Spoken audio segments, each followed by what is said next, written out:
Hi, I'm Chris Boyd, Senior Threat Researcher for GFI Software, and today we're going to talk about the increasing threat to video gamers from scammers that are out there. Increasingly, we're seeing more and more scams targeting gamers. We're seeing more and more hackers attacking gaming databases, games company marketing databases, because the information is so valuable. It's tied into so many different accounts, from their Twitter feeds to their Facebook pages. There's a whole bunch of information there that they can use. They can take to underground websites and sell on. A lot of these gaming accounts sometimes are tied to PayPal accounts. A lot of these gaming accounts have credit card details stored on them. Recently we've seen in the news articles to do with the US Navy looking at trying to look at the hard drives on games consoles, see what information is on those games consoles. And there's a lot of panic and debate about what are they going to find. Are these kinds of things relevant to gamers? Should gamers be concerned? In terms of the information that you can extract from a games console hard drive, it's worth noting that we shouldn't panic too much, because a lot of these hard drives are next to worthless if you're going to sell them on second hand. So are you actually better off just destroying these old hard drives when you upgrade? Quite likely. At the moment you can get a 120 gig hard drive for an Xbox for about £6-7. So when you consider the amount of information you may end up storing on these hard drives versus the actual cost to just go and buy a new one, you're probably better off sanitizing the drive, destroying the drive in whatever sort of extremely paranoid method you feel to be most appropriate. So I wouldn't worry about that too much. And you see horror stories about so-called terrorists using Call of Duty to talk to one another, to plan their latest bombing raids, when in reality they don't need Call of Duty or any other game. They can just log in on the console and have a regular voice chat with other users. So if you're out there and you're worried about consoles, you're worried about the negative impact of certain types of video game on the poor old children's minds, and all these horrible terrorists are out there to get them, it's probably not worth panicking about that too much. And in terms of more recent scams to do with video games themselves, we saw there was a whole uproar over the Mass Effect 3 ending because a lot of people didn't really like it that much. So a brilliant hook for scammers was to release files out there on the internet claiming to be the new ending, claiming that they recently released this new ending early for you to go out and download and play. And if you consider that a lot of people have spent maybe 5 or 6 years of their life playing this game, they put anything up to 100 hours plus into these titles, they had horrible sleepless nights over this terrible ending.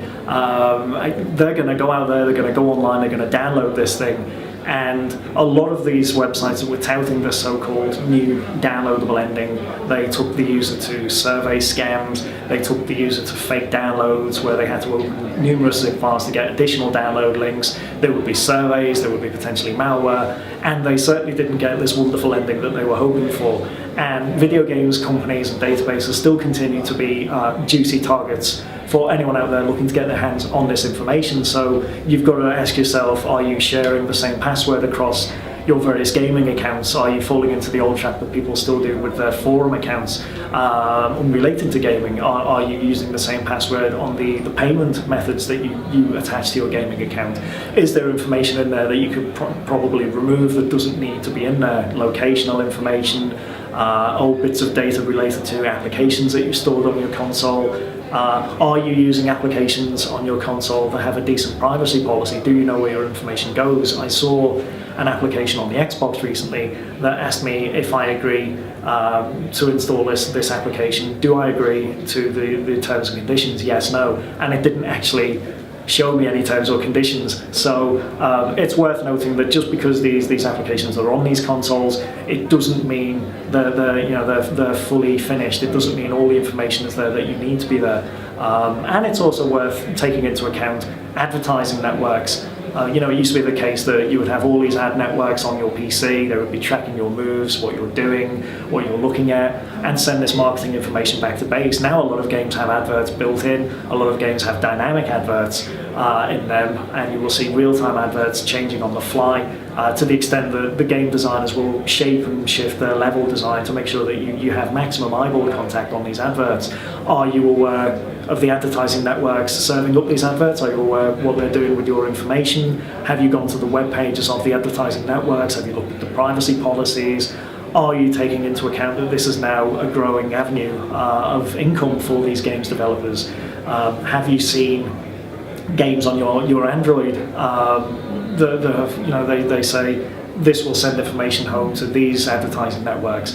Have you seen how many advertising networks there are? We've seen games on the Android marketplace that will beam your information, bits of your information home to as many as 40 plus different companies, and that's to install one so-called free game. So at some point we've got to sit back and think, well, is it really worth installing this? Do I need this on my phone? Do I want all that information out there with all these companies I've never heard of?